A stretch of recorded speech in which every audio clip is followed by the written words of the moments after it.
Hey, everybody, it is Trags, Mike Petralia, back with this Halloween episode of the JungleRoar podcast, powered by FanDuel Sportsbook, the exclusive online wagering partner of the CLNS Media Network. Back with me, returning for the first time in a little bit, the one and only Richard Skinner, Skinny of Local12, covering the Cincinnati Bengals. He was out in Santa Clara covering that game. One of the best games, regular season games, I think, in the Zac Taylor era here in Cincinnati. Joe Burrow putting on, quite frankly, a historic performance. Skinny, it's good to have you back on Halloween. And for once, actually, first time in, I guess, 3 years, the Bengals are not playing on Halloween Day. That's weird. That is very, very strange for sure. Obviously, last year was the horrific Halloween game up in Cleveland where they got blasted. Chidobe Awuzie got hurt. I mean, that was just an absolute unmitigated mess up. And then from that point forward, they had a great season. So, maybe not playing Halloween. It's a nice time to bypass it. And the year before, of course, was the inimitable Mike White game where he comes in relief of Sam Darnold and lights up the Bengals in the second half. And that was an ugly loss, 34-31, and that was back in 2021. So the Bengals are not having to worry about missing Halloween. They can be home with their friends and family, handing out the candy, trick-or-treating, as I will be. I will not go out trick-or-treating. You will not either, will you, Skinny? No, okay. Not a chance. I'm actually broadcasting a high school soccer game tonight, a regional championship game, regional semifinal game. Milford and Mount Notre Dame girls. So I'll be there. Unfortunately, won't be handing out candy. I actually enjoy that part of Halloween. When I had my kids and both my kids are grown and out of the house, my wife would be the one that would take them trick or treating. I would be the one that would sit at the end of the driveway with a big vat of wine and hand out the candy. And I actually did enjoy that. Our neighborhood was pretty tight, and it still is. Some of the families have moved, but we've all kind of grown up together, watched our kids grow up. So we'd all kind of congregate in one or two spots and hand out candy and kind of shoot the breeze, and it would make the time fly. So yeah, tonight I would say sitting outside will not be a kind situation because of the weather. No, it's going to be very chilly. By the way, when I was young, my favorite Halloween costume was that of a football player. I know that'll shock you, but I had the helmet. Actually, it's a helmet from 1972. Believe it or not, a Miami Dolphins helmet, because my sister got me it for Christmas, actually the previous Christmas, and I wore it for Halloween in 1973. And it's one of my true prized possession. Actually, it's right behind me. I'm not going to get up and show it to everybody, but that is what I was on Halloween. But I did indeed grow up a Bengal fan. So yeah, and you look like from that 72 team, you'd either be Jim Kick or Howard Twilley. Which one would you be? Jim Kick. Okay. All right. I gladly played the supporting role to the people ahead of me, as Jim Kick did there in Miami with Larry Zonka and actually Mercury Morris. Yeah, he's great. So anyway, enough of the frivolity. I want to get on to what happened Sunday in San Francisco. I think it's one of the best wins in the Zac Taylor era from start to finish. Obviously, a very complete game by the Bengals. Both sides of the ball making big-time plays, but we have to start with the play of the year so far for the Bengals. I don't think there's any question about that, and that is the Burrow scramble on the first drive, 3rd and 10 at their own 31-yard line. Zac Taylor said when Burrow completed that pass to T. Higgins for 11 yards and got the first down and made that miraculous scramble and took the hit from Fred Warner, it catapulted the offense. I would assume you agree with that. Yeah, and it's funny because when you look at Joe, he's a tall guy, but he's not thick, right? Right. Ben Roethlisberger was always a guy that was hard to bring down just because he was so thick and guys would just fall off of him. Lamar Jackson's elusive. There are certain scrambling quarterbacks. Joe Burrow showed everything on that play. He showed strength to twice rip away from sacks, the athleticism to then spin out of it and run away from it, and then, of course, the arm talent to make that throw on the run on the sideline to T. Higgins. It was literally everything you could want in a quarterback in a broken play situation. And, I know Joe told us after the game about how he's tried to increase his athleticism, and that was a big point of emphasis for him. And obviously the strained calf limited that, but that did show that. I've always thought Joe's a good athlete. I mean, if you go back, Joe was a heck of a baseball player growing up, gave it up eventually, really good basketball player on some pretty good high school teams and played some AAU basketball as well. But again, when you see him, Mike, we see he is not a thick guy. I mean, when you see Ben Roethlisberger, like, yeah, I get why guys fall off of him. He's a monster. He's a pulling guard playing quarterback. Joe's not, but man, he showed incredible strength twice on that play. Well, the other thing I would tell you about that play that impressed me as it was happening is he didn't give up. Right. Some quarterbacks are like, okay, I feel the pressure. I'm not going to turn the ball over. I'm just going to take the sack and live to fight another. It would have been obviously the Bengals would have had to punt the ball if he didn't complete the play and execute the first down pass. But he was just not going to give up on that play. And that, to me, if I'm watching that as an opponent, that is something that sticks out and says to me, if we're playing this quarterback, he's not going to give up on the play no matter what. And that was not the case in Tennessee. That was not the case even in the Rams game, where he was efficient and did what he had to do. That was not the case in week 1, even in Cleveland, because of the rain and because he didn't want to risk it. That's been the case at times, maybe not to the degree he did it on Sunday, but he has shown elusiveness. He's shown the ability to extend plays. And again, I know people will point to the offensive line a lot of times and, why is he always scrambling? Why does he have to scramble? Listen, go watch Kansas City and watch how many times Pat Mahomes has to take a snap, run for his life, keep the play alive, and then go create a play. That's what the great ones do. And Burrow showed all of that on that play. I mean, I wouldn't have blamed him, Mike, after he got out of the sack if he just got outside and just thrown it into the stands and said, that's it, we're done, let's punt it. He actually kept his eyes downfield, spotted a receiver in a very tight window along the sideline, and made a perfect throw that I'm not sure you make on air, let alone with a guy covering you after you had to scramble away from 2 sacks. That was incredible. If you have the chance, go check out everybody watching and listening to this, Joe Goodberry. He has a great breakdown of that play, and I think it points out a number of things. First of all, what the offensive line did, what Alex Kappa did on his peel block. Yeah. Unbelievable.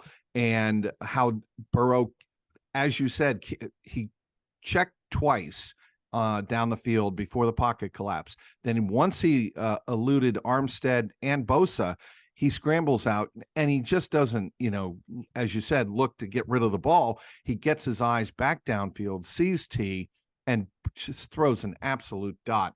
Incredible. The other tweet that I want people to check out, and it adds really interesting perspective, is Dan Hord's tweet of Joe Burrow running sprints, working on his speed and his athleticism back in whatever it was, May, I believe. I remember that. I remember that tweet. Yeah.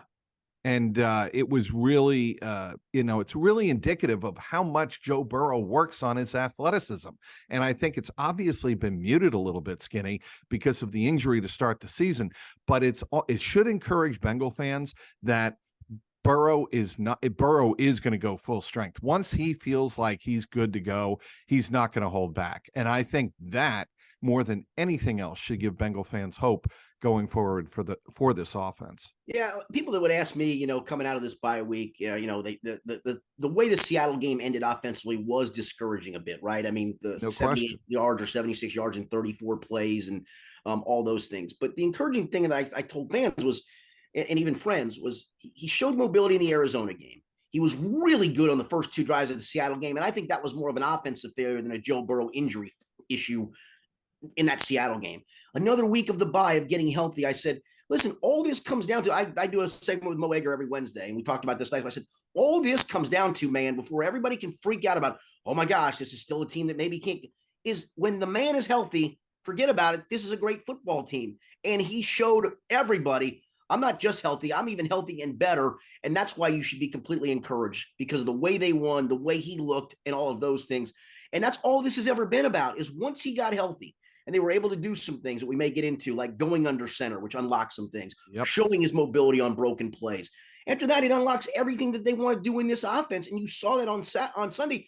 And even then, they even talked about it. And they're right. They left some points on the board, too. The Irv Smith turnover, the missed field goal. They could have scored 40 on this team without really batting an eye, to be quite frank. No question about that. And, the irony of that play, and I think it's worthy of all the time we're spending on it, because it was such a pivotal play and an indicative play of where the Bengals are now, as opposed to where they were a month ago. They could never have pulled this off. Burrow certainly couldn't have pulled it off. And it appears that the offensive line was collapsing on that play, but when you see what Kappa did, when you see what Karras did, when you see what Orlando Brown Jr. did on that play, they not only did Burrow not give up on the play, the offensive lineman did not give up on the play. And I want to spend a little time here talking about the offensive line's best game of the year. Obviously, they were good in pass protection, but their run blocking, I noted this and I tweeted this early in the game on Sunday. I said, you have to be impressed with the way the Bengals are opening holes for Joe Mixon and the run game. And it really complemented what they were doing in the passing game. Yeah, Mike, I think the final stats for under center runs were 11 for 30 yards, but it comes with a huge caveat. One of those was Burrow taking a knee at the end of the game, and two of those were negative runs on the last series the Bengals ran when the 49ers stacked the box, knew the Bengals were going to run. Let's take those out of the mix. I know you can't, but take those out of the mix. They were then 7 for 34 yards, I believe, on their other game. That's almost 5 a pop from under center. I think the under center stuff also opened up the run game. I talked to Joe. I didn't use the quote, and I'm probably saving it for a story this week to expound on it. But I asked Jonah in the locker room after the game about, how much did that help you guys? And he said it helped a ton. It allowed us to do some different things. That teams just can't sit on shotgun runs. And when you're under center, it opened up, defensive linemen can't decide it's going to be a run. They have to know, hey, maybe a play action pass is coming. And I think it helped the offensive linemen then fire out on occasion, as opposed to kind of setting up in shotgun run stuff. And that's hard to block for a lot of times. It's a complicated thing that I think you saw on Sunday when they were able to do all the things. It helped everybody: offensive linemen, Joe Mixon, Joe Burrow, the pass game, the entire offense. I just wonder sometimes why the Bengals were slow to get to the under. Well, I think it's calf. I think they just didn't want him pushing away from under, and that's where it goes back to the whole health thing. Is maybe they could have unlocked that in the Seattle game, Mike. But I'm of the yoke, and we've talked to the coordinator Brian Callahan a little bit about this. It's just a sense I get. I don't think he's really fully answered it, but I think they wanted to get through that Seattle game as much as possible. They knew he was a little bit more mobile, but why push the under center at that point? Yeah. Just because you don't know. That makes sense. One more full week, and now after the full week, you're like, dude's ready to go. Let's do this thing and see how it works. And you saw the proof on Sunday. Well, to their credit and to Zac Taylor's credit, to Brian Callahan, to Joey Bosa's credit, the head athletic trainer of the Bengals, they took their time. When everybody is, I hate using the word panic because I think that's hyperbole a little bit and exaggeration, but when everybody is worried about the start, another 0-2 start, teams 1-3, they looked horrible in Tennessee. They were embarrassed in Tennessee. And there were serious doubts about, can this team really do this again? Can they rebound from a very slow start? And the Bengals clearly were like, yeah, it's a long way to go in the season, and we want the best Joe Burrow, and we're not going to push it. And credit to them for not doing that. Yeah, I mean, if you look at the first 3 losses, I'm going to chalk up week 1 to the rain, to the fact that again, Burrow missing camp. You could see the time, even if there wasn't rain that day, the timing was so bad for everybody that they were never going to connect. And plus, and we'll agree with this, I'm sure you will too, that Cleveland defense at home is just dynamic, and especially when they have all their hands on deck, and they proved that day. Baltimore game was a 50-50 game, and part of the issue was Joe Burrow himself throwing an interception in that game. Tennessee was a completely compromised Joe Burrow, who I do think was a little bit spooked after almost getting picked off on that first drive, and then they had to settle for the field goal, and then he played the rest of the game in a phone booth, and the offensive line was really up against it, and it just kind of snowballed on them. And from that point forward, things have kind of little by little unlocked themselves. I get the hand wringing over the way the Seattle game ended offensively. I do get, because it was like, all right, Burrow's healthy. They look dynamic on the first 2 drives. What the hell happened? Well, sometimes that's the NFL. And so I think. And a very good defense. And a very good defense, correct. And so, yeah, I think, again, when I look back at those first games now in retrospect, the Tennessee game was disappointing. That was a complete Joe Burrow injury game. Baltimore, you chalk it up to those guys are always going to play one possession games, and they got the better of you. And then week 1 was what it was. And so now that everything's back to what feels like normal, yeah, this team should make a lengthy run the rest of this regular season into now the way things are starting to shape up, a chance to still fight for the number 1 seed. I know I'm getting ahead of myself a little bit here, but you still put yourself in the conversation of that thanks to Kansas City losing, and because you still play Baltimore again. I mean, they have a gauntlet still remaining of the schedule. Sure. However, when you put on that kind of performance against one of the 2 or 3 elite teams in the NFC, there's no question about that. I know they're hand-wringing out in San Francisco.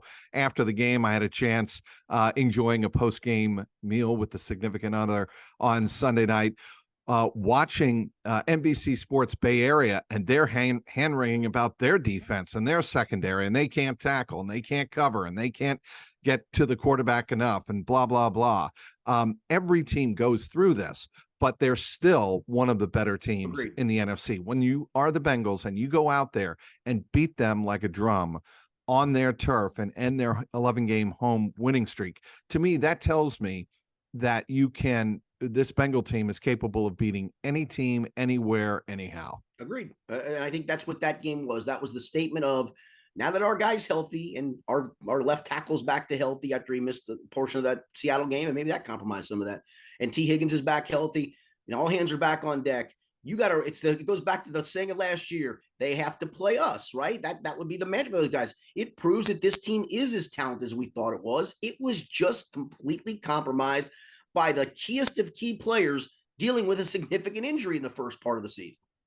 What do you think of the defense? What were your biggest defensive takeaways out of that game on Sunday afternoon? Let me do my best Lou Anarumo for you. Yards don't equal points, Mike. No, they do not. They came by the way, okay, yes. Let's start there. Skinny. Yeah, okay. His reaction and the teams and his players' reactions and Zac Taylor's reaction to Lou Anarumo was a great storyline at the end of the game. I didn't get a chance to really delve into that and write about that, and I wanted to.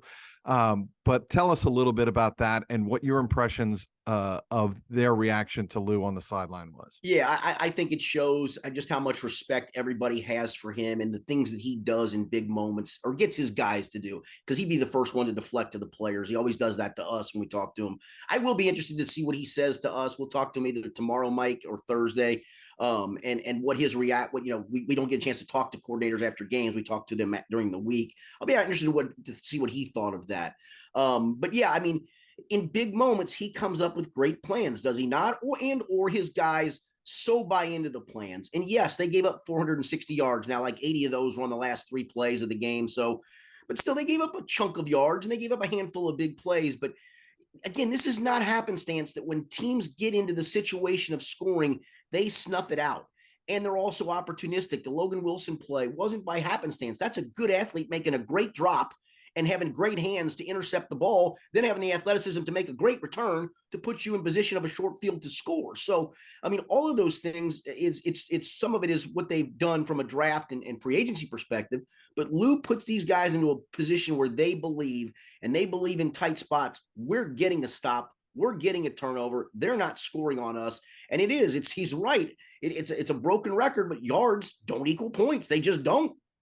No, they don't. And one reason they didn't equal points on Sunday was one of the best defensive plays of the year by a Bengal player, Jermaine Pratt's tip to himself, the interception. And I'll tell you, Skinny, what impressed me about that after the game and talking to Pratt at his locker, he actually said he had his head up and his eyes up. And I guess every good defensive player does this.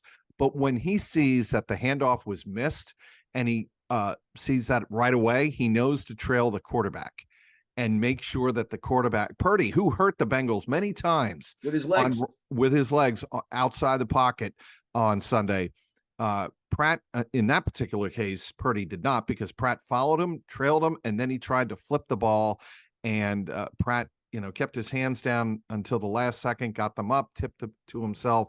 Huge interception there, because the 49ers were on the verge of getting back into that game and tying it up. Yeah, I mean, it would have tied the score and changed everything. And I think part of the thing that I heard from 49ers analysts after the game too is the whole, Brock Purdy has not shown he can play from behind yet. He's done a great job of playing from ahead. So that kept them from getting back to even and allowing them to go back to their bootlegs and their play actions and their and back to their run game. It kept them behind the 8 ball significantly. So yeah, I mean, it was such an incredibly athletic play, because I thought initially he was trying to shovel pass it, missed the shovel pass. And once he got on the perimeter, you could see where Elijah Mitchell was. He kind of snuck behind people down around the 5-yard line. I truly think if Purdy had gotten it over Jermaine Pratt, it probably would have been a touchdown, but he didn't, because Jermaine Pratt, as you mentioned, he does the right thing. He goes to the right spot and then has the athleticism to go up and make just an incredible play. And he baited him, because he didn't get his hands up right away. He wanted to make sure that he threw the ball so that he would get his hands on it. A brilliant play. There were so many.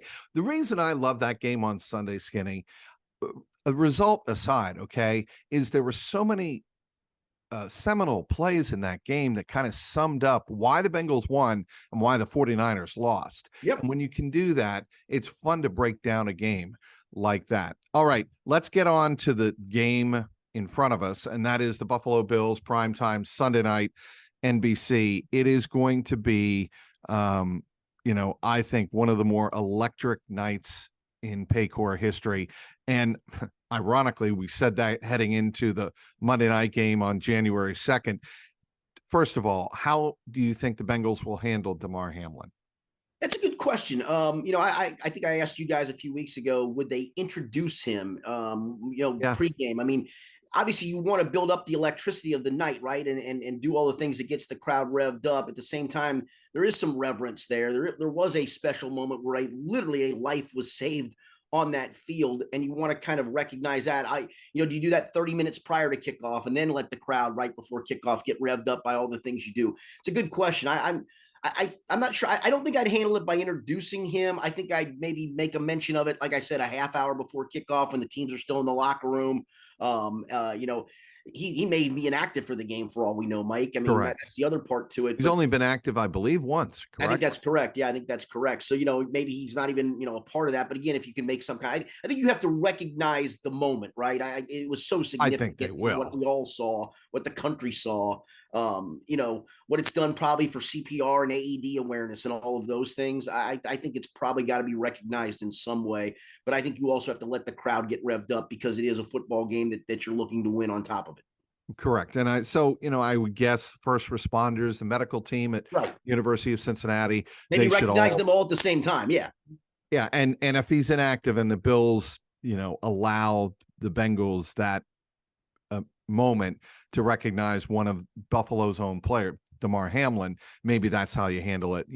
Like you said, significant amount of time before kickoff. Yeah. And then once the game comes, it's about the game. And it's about the game. Yeah. And I think the NFL and the Bengals and Bills certainly will talk about, I'm sure they have talked about that heading into this game, and NBC is going to have something to do with it. Correct. Because they certainly want a moment to pay tribute to that game, because it was just such a seminal, significant moment in NFL history, because you saved a life on the field. Mike, you and I are old enough to have covered a ton of stuff of significance and great moments, and also just watched on television great moments. As a journalist, being in that environment, I've never been. That will never escape my mind of what took place that night. Never. It was just. Nope. It felt so surreal, because I can remember when I literally blurted out in the press box, "Oh my God, I think they're doing CPR." And I do remember you saying that. One of our colleagues said, "Don't jump to conclusions." I said, "No, man, look." And he looked. He said, "Oh my gosh, you're right. They are." Because I wouldn't have blurted that out if I hadn't seen what I thought I saw. And at that point in time, then it got real for everybody involved. It did, and I will pass this along. One of the things I'll always remember is T. Higgins leaving after the game. Downstairs near the security office, embracing his mom. That to me is the one moment that sticks out, besides the staff, rescuing Damar Hamlin and rushing him to the hospital. That made it human to me. Yeah. And he felt guilt that he shouldn't have felt, but he also was very human in that moment. Well, and maybe, maybe it goes beyond guilt, Skinny. Maybe it was just like wrong place, wrong time. And he was part of the moment, right? And, in a moment like that, he needed love and support, and he had it from his mom. Okay, the game itself, I don't think the Buffalo Bills are what the Buffalo Bills have been the last several years. And your thoughts on the way the Bills and Josh Allen are playing? Yeah, something's dysfunctional there. And I know the injury issues on defense are real. We got to start there. That's something that's out of their control, and that's certainly affected that defense. They've had Ed Oliver's been out. They've had another tackle out. Obviously, Matt Milano's out. They've had some significant injury situations. So that affects their defense. But there's something dysfunctional about that offense. And maybe it's, they've tried to, I think, limit Josh Allen in just the quarterback run game. He still scrambles, and he's still a dynamic scrambler. But, I think for a lot of guys after a few years in the league, you realize we can't, our running game can't center around their quarterback. So they've tried to go with the running game with a back or two, Cook being one of them, and it hasn't worked. And then it feels like it's either a big play to Stephon Diggs or it's nothing. They get nothing else. Gabe Davis has a moment here and there, but they just seem really dysfunctional on offense at the moment. And I thought it was maybe just going to England. Maybe it was 1 week, but it was a week before that. It was then the New England game. They just haven't looked right offensively. It was the game again, even the Thursday night game. They didn't look good offensively. They just looked dysfunctional on offense. The Giant game on Sunday night was the first red flag, but when you follow that up with a loss against New England, a team that is abysmally bad. They are one of the 2 or 3 worst teams in the AFC. No question. Any question about that. And we haven't even talked about today as the NFL trade deadline. And, the Patriots have a couple of guys that I think could really help the Bengals. But it's very unlikely the Bengals will pull the trigger on any deal just because they don't like trading draft picks. But the Bills have a lot to figure out in a short period of time. And certainly they have the talent to do so, but not as much talent, I think, as right now a healthy Cincinnati Bengals team does. I like the way the Bengals are playing heading into this game, but the Bengals need to win the game for this reason. It's an AFC game. They haven't won one. They have not won an AFC game in 3 tries this year, all 4 of their wins against the NFC. And Mike, to your point, once you start, it's key because once you start getting to tiebreakers, and if you look at the AFC at the moment, it feels like other than a couple of teams, everybody has 2, 3, or 4 losses. I mean, it's so daggone jumbled that it's going to come down to tiebreakers for either the 1 seed, and maybe that can be head to head with Kansas City when you play them down the road. For the 2 seed, I mean, maybe it's you against Miami. You don't play Miami, and Miami winds up with a better AFC record than you, and hence they're going to get the 2 seed. I mean, all these seeding things too. So yeah, you got to start somewhere. This would be the right place to start. Plus, that stacks a 4th straight win. That stacks a 2nd straight win after the bye. That stacks a 3rd straight win over a team with a winning record. You start adding this thing up, and it adds to the confidence factor that I think is starting to bubble to the surface and would bubble even more with a win on Sunday night. When Zac Taylor said time after time in training camp that the AFC North was the best division, I'm like, well, that's coach speak. A coach in that division, in his own division, is going to say that. When you look at the record, Zac Taylor has been proven true, at least through 8 weeks of the NFL season. Yeah, I mean, I don't know how Pittsburgh has the record it has. It's just because Mike Tomlin finds ways to win. His guys just grit out wins. They obviously didn't do it this past weekend against Jacksonville. And Cleveland is compromised by the Deshaun Watson situation. But at full strength, Pittsburgh's probably the worst team in this division, and they'll still find a way to go 9-8. I mean, that's the thing. Now, Cleveland may really be compromised depending on Deshaun Watson moving forward, how long that injury lingers and or if it resurfaces for them. But yeah, no, there's no question. I mean, this is a really very difficult division to try to win. And it's always been their goal is win this division. You feel like you've got a good road to the playoffs because you've toughed out a tough division, and you still have a chance to do that too. I mean, he's right, at the bye week, they do have everything in front of them in their own destiny. And I think that's important to have of just control us. We control us. We're good. And you can't always say that in this league. You come to week 13 or 14 going, we need to win, but boy, we also need a lot of help. And that lot of help doesn't come a lot of times. No, and that's the one thing that I've been impressed with this Bengal team the last couple of years is they haven't relied on a lot of help, to back into the playoffs. They've won their way to the postseason each of the last 2 seasons, and they certainly made the statement and won their way to a very favorable position going into this Buffalo game by beating San Francisco on the road. I just want to get your sense of the last time these 2 teams met, it was all about the run game. Do you think it could be that way again on Sunday night? Yeah, I do. I'm glad they got the run game untracked a little bit for the Bengals. And I do think that now, once you go under center and you've established that we can run it between the tackles 4, 5, 6, 7, 8, 10 times when we're under center. They didn't get a chance to take a shot play from out of the from under center with some deep play action. I got a feeling if you can set up a few runs early in this game, you will be able to set some shot plays up. And I think that's coming here at some point. And boy, you start doing that. And Joe Burrow wheels and deals with his health out of the shotgun and can just pick his poison of where to go. Forget it. You're not stopping this offense in any way, shape, or form. It will score 30 points a week, almost every week against any defense in this league. Stripe the Jungle. Are you interested to see how it looks on Sunday night? I think it's a great concept. And, it's another indication to me that the Bengals are trying, Caroline and Elizabeth Blackburn are doing everything in their power to make this organization shine on the national stage. And I think that's a good thing. Yeah, I'm not a big hokey guy, but I do kind of I think it's a good idea for the fans, and they embrace it. That's the other part. It's one thing if fans don't embrace it.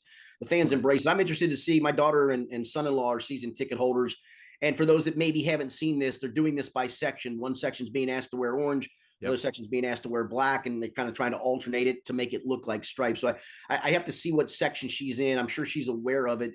And I know she'll take part. So will my son-in-law. As you know, Mike, I got a few hate emails last postseason because I didn't wear Bengals colors on TV. It's not what we do, because we do cover the team and we have to be objective in what we do. And Skinny. I can't do that. It's just not my personality to do that.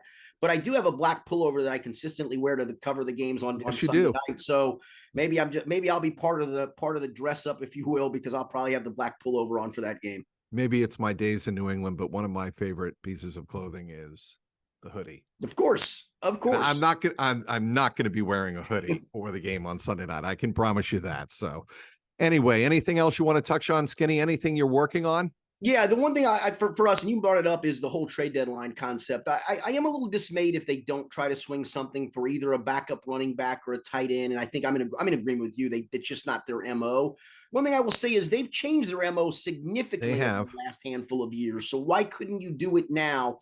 The fact you are going to get some compensatory picks, you don't really know how many, but it'll probably be a couple because of the free agents they lost versus the free agents they brought in this year: Jesse Bates, Hayden Hurst, etc. Samaje Perine. You have plenty of capital. Yes, you do. Exactly. With being able to hold on to enough draft picks. Because again, they're going to have rookie contracts on this roster the next few years moving forward because of the superstars you're having to pay.